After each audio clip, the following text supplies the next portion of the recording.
Hey there folks, Wrel here. Today we'll be talking about headshots, why they're important beyond the obvious, and we'll also talk about how and when to practice them. Being able to land headshots is a skill that players should practice constantly if they wish to become better at playing infantry and FPS games in general. This is a pursuit. It's not something that you just are or are not good at, and my headshot ratio, for example, may be slightly above average, but it's getting better, especially when I decide to care, and that's sort of the point.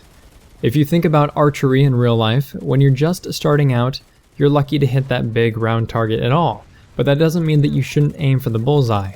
Over time, you learn precision, and you can start counting how many times you drill the center instead of how many times you hit somewhere on the target.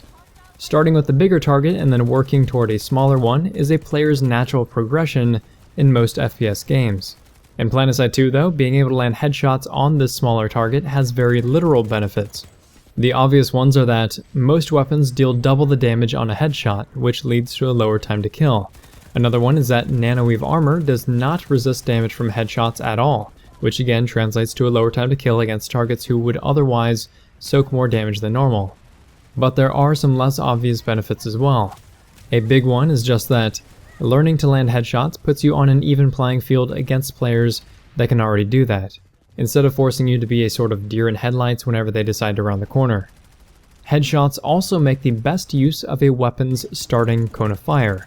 For example, this is a screen of the NS7PDW's standing hipfire cone of fire, which is 1, and you can see that it encompasses the entire head area at around 9 meters. There is zero chance that I wouldn't be able to get a headshot from this distance. Most weapons have a moving ADS cone of fire of around 0.3, so 30% of the NS7PDW's hipfire.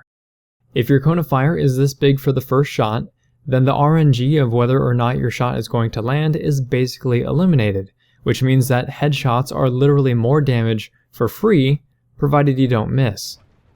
If you've ever played peekaboo with players who are standing in the same spot guarding a capture point, being able to round a corner and then immediately drop that high alpha damage on them is very powerful.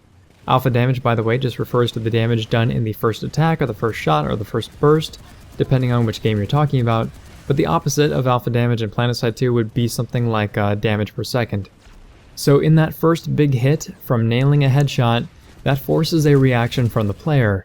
Usually it's, ouch, that really hurts, I guess I should stop getting shot, but the funny thing about that is that even if the player is zigzagging or strafing the instant they feel damage on their screen, their body is still going to be hanging there for a moment on your screen.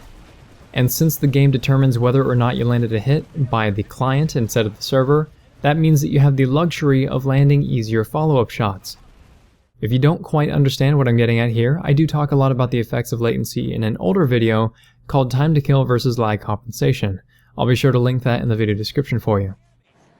To help emphasize this point a bit, I asked Mick Popovic from the Viper's outfit on Cobalt to help me test some things in a controlled environment. What I had him do in the footage here was to just try and run away from me the moment he noticed he was taking damage, and he couldn't do it. I had to deliberately throw off my aim in order not to kill him.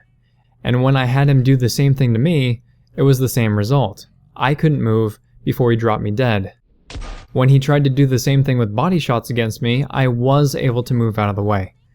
The point here is that when a player notices that they're taking damage, or even if they happen to notice you, there's a small window where they will hang. Being able to land headshots as an initiation can be the difference between somebody getting away and popping a medkit, or dropping them dead before they can do anything. And all of these benefits have so far been considered in a very clean environment, right? But that's not really the way things actually work. We don't play in a clean environment, we miss shots because we're not perfect, we will get initiated on instead of being the one to do the initiating. So the question we have to ask now is, are headshots still worth going for if you're going to miss them? The head is obviously a smaller target than the body, and more importantly is that the head moves more than the body while players are 80-80 strafing, which can make it more difficult to land shots. In very close quarters, a single step to the left or the right is a much bigger movement across your screen than it would be at mid to long range. And because that movement is much bigger in very close quarters, trying to track a quickly moving target, or their head for that matter, can cause more trouble than it's worth. But at a nice comfortable range, whatever that is to you as a player, going for headshots is super important. The safest way to decrease your time to kill in a stand-up fight is to go for headshots while the cone of fire is still very small, so within the first few shots depending on the weapon. Then you just drag down onto the body when the cone of fire starts to expand. If you aren't the target of attention yourself, or if you're just fighting a player who isn't too likely to bring you down that quickly, then you can instead burst for the head, let the cone of fire settle, and then burst for the head again. And it can still be quicker than only going for the body, depending on the range. When it comes to practicing headshots, there are a number of things that can help you with the process. The first is just choosing the right weapon. You want to look for something that's very accurate, has low vertical recoil, and has a moderate rate of fire.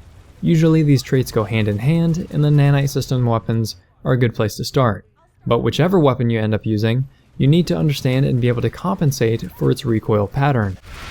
Another important step is to try to keep your crosshair level at head height whenever you're moving around, and this is a very difficult thing for me to do because I feel crowded when the weapon takes up so much real estate on the screen. I'm not going to personally advocate adjusting your mouse sensitivity because I don't do that myself, and it wouldn't make sense for me to talk about it from no experience. But I do know that many people lower their sensitivity and have seen great results. So if you want to pursue that sort of knowledge, there are plenty of guides out there that talk about it elsewhere. I think the most important thing though is to make a conscious effort not to fire at the first thing that you see, and that is also very difficult to do. If you can slow yourself down and consciously go for headshots, then I think you'll have more success in the learning process than just trying to magically become better at it. You'll probably die a lot, but this is, again, a practice. If you can force yourself to keep from using weapons with a high rate of fire, one that's going to carry you, and keep yourself from relying on bad habits and focus more on making new ones, then you'll gain more precision in your play overall, which will allow you to make better use of any weapon that you touch. If this video has been interesting, helpful, or entertaining, please feel free to like, subscribe, tell your friends about the channel, and if you have any advice or feedback regarding the importance of headshots, or just your method of practicing them, go ahead and leave those thoughts in the comment section down below. Thanks very much folks, Wrel signing off.